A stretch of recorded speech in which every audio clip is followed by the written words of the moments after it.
You know, I'm kind of pissed off. I can't get Jade until like a few weeks and I'm risking a 50-50. But hey, that's life for you. It sucks. Am I right? But anyways, I think it kind of clear to say that the dev's been trying to make this new type of meta or different way to play the game. Like we have our standard hyper carry team, you got your DOT team, your break and super break effect teams, and lastly this new archetype they're trying to make is double DPS comps. I mean, not new, you can definitely do like double DPS comp, but the dev's really been trying to push it lately with the addition of someone like Robin, and now Jade, a person that can buff you up with a skill while also being very skill point positive and have so much of damage based on what character you use. If you use like Hirta or Himeko, she's basically insane. But of course, if you like what you see, wanna hit the like button and subscribe to my channel because we're very close to 900 subs. But anyways, I think like the biggest problem with like double DPS comp is the fact that what's the point of using like a double DPS comp if you can choose your standard hyper carry teams? And though there is truth to that, I think with the addition of purefiction, like double DPS comp are getting like more and more frequent lately. Like you got the Hirta Himeko combo, like a very strong combo. And only really good in purefiction. You have the DOT variant where you just stack either 2 DOT units, a DOT with a break effect unit, just to try to mob through the floors, especially when they encourage you to use DOS characters. So like double DPS comp definitely existed, but then they made characters that buff your whole entire team. Like obviously you have Asta, Ron May is universally good in anything you put it in, DOT, hyper carry, double DPS comp, Ron May got your back. But now if we fast forward a bit to Robin, another character that can buff up your entire team, but also really good with buffing up follow attacks, which takes it up a step further because for one, a lot of the really good purefiction units we use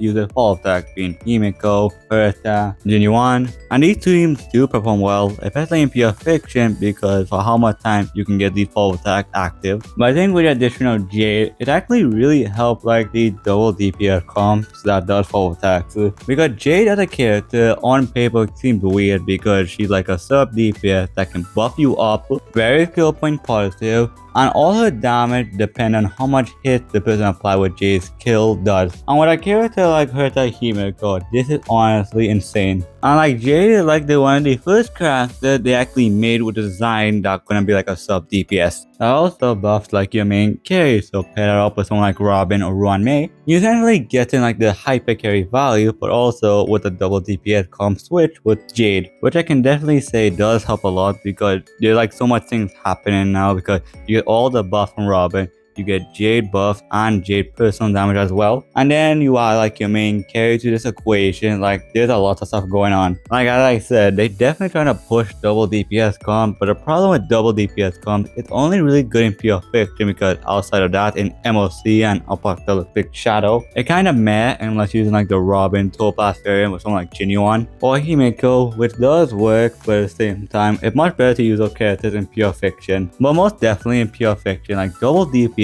comps are like a really good way to go if you want to full clear it. And like having like Jade and Robin with like erudition character that can do AoE is like really nice. And like I can understand not wanting a character only really good in one part when you can have a character like Firefly good in multiple end game combat. But for like the people that love these characters will just have a place to use these type of characters like Jade, and they'll just have a place where they can just feel strong to use because why notice what the dev's doing? They're trying to make content for like every type of archetype to where your favorite character can have their moment to shine from time to time. And like in purefiction, double DPS comp I think is at its strongest point by far. And yeah, that's about it. So guys, thanks for watching. I do appreciate you for sure. Let me know what I should next on. Let me know what you guys think, what I say, cause I really respond to all my comments. Join my Discord server if you want to talk to me or anyone in my community. But with all that said, take care, love you guys, and I'll see you in the next video. Goodbye.